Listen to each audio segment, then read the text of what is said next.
வணக்கம் friends, welcome to Vidya's cooking channel. நான் வித்யாலக்ஷ்மி. இன்றைக்கி உங்களுக்கு கருவாடு தொக்கு ரெசிபி செஞ்சு காமிக்க போகிறேன். ரொம்ப சூப்பராக இருக்கும். இது நீங்கள் வந்து அப் டு 2 வீக்ஸ் வச்சு சாப்பிட்லாம். இப்போ ஃபஸ்ட்டு வந்து இங்கே நான் வஞ்சர கருவாடு எடுத்திருக்கேன். இது வந்து நான் க்யூப்ஸாக கட் பண்ண போகிறேன். ஏன்னா பெரிய பீஸாக இருக்குது. ஸோ அதனால் க்யூபாக கட் பண்ண போகிறேன். இதில் சென்டரில் இருக்க அந்த வயிறெல்லாம் நான் எடுத்துடுறேங்க. இதை கட் பண்ணி க்ளீன் பண்ணிக்கலாம். ஸோ இந்த மாதிரி தான் எனக்கு வஞ்சர கருவாடு கிடச்சிது. இது வந்து ப்ளெயின் வாட்டரில் ஃபஸ்ட்டு நல்லா கழுவி எடுத்துட்டேன். ஒரு 5 நிமிஷம் ஊற வச்சுட்டு லைட் வெந்நீரில் நான் ஒரு 5 மினிட்ஸ் ஊற வச்சு நல்லா கழுவி எடுத்துட்டேன் ஒரு 2 முறை. இப்போ இதில் மிளகாய்த்தூள், மஞ்சள், கொஞ்சமாக புளி கரைச்சல் சேர்த்துக்கலாம். நல்லா கலரி விட்டுட்டு ஒரு 2 நிமிஷம் ஊற வச்சா போதும். 2லேருந்து 3 நிமிஷம் நல்லா ஊறட்டும்.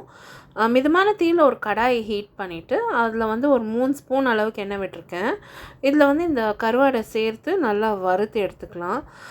இந்த மாதிரி செஞ்சிங்கன்னா உங்களுக்கு கருவாடு தொக்கு நிறைய நாள் வரும். அதில் வந்து அந்த கவுச்சி வாசனை அவ்வளோவா இருக்காது. இப்போ இந்த கருவாடு அதில் அந்த எண்ணெயிலே கரைஞ்சி போச்சுனாலும் பரவாயில்ல, நல்லா ஃப்ரை பண்ணி எடுத்துக்கோங்க கொஞ்சம் ஒரு 2 to 3 மினிட்ஸ்க்கு. இன்னொரு கடாயில் நான் எண்ணெய் சேர்த்துருக்கேன் ஒரு 2 ஸ்பூனு.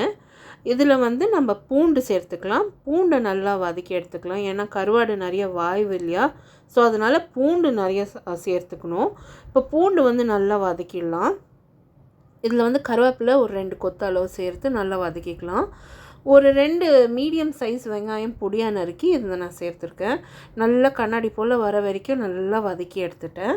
இப்போது நல்லா டிரான்ஸ்பரண்ட்டாக வதங்கி வந்துருச்சு பாருங்கள். இதில் வந்து தக்காளி சேர்த்துக்கலாம். தக்காளியும் நல்லா வதக்கி எடுத்துக்கலாம். இப்போ நம்ம கருவாடு ஊற வச்சோம் இல்லையா, அந்த மசாலா அதில் வந்து கொஞ்சமாக ஒரு 1/4 கிளாஸ் அளவுக்கு தண்ணி விட்டு கரைச்சி இந்த தக்காளி வேகிறதுக்காக நான் இதில் சேர்த்துக்கினேன். இப்போ வந்து நல்லா தக்காளியை கலரி விட்டு நல்லா வேக விடலாம். இப்போ தக்காளி நல்லா கரிஞ்சு வெந்து வரும். அப்போது நம்ம வந்து மிளகாய்த்தூள், குழம்பு மிளகாய்த்தூள், மஞ்சள் பொடி, கொஞ்சமாக புளி கரைச்சல், ஒரு 1/4 கிளாஸ் அளவுக்கு தண்ணி விட்டு இன்னொரு முறை நல்லா கலந்து வேக விடலாம். உப்பு சேர்க்காதீங்க, கருவாடுலேயே உப்பு இருக்கும். இப்போ வெங்காயம் தக்காளி நல்லா வதங்கி வந்திருக்கு பாருங்கள். நம்ம வறுத்து வச்சுருக்க கருவாடு எண்ணெயோடு நம்ம சேர்த்துக்கலாம். சேர்த்து நல்லா கலந்து விட்டு ஒரு 3லேருந்து 4 நிமிஷம் நல்லா வதக்கி விடணும். நல்லா எண்ணெய் பிரிஞ்சு வர வரைக்கும் வதங்கி எடுக்கணும். இப்போ பொடியாக நறுக்கின மல்லித்தழை சேர்த்து இன்னொரு 2 நிமிஷம் வதக்கி எடுத்துருக்கேங்க. நல்லெண்ணெய் கொஞ்சம் சேர்த்துருக்கேன், 1 ஸ்பூன் அளவுக்கு.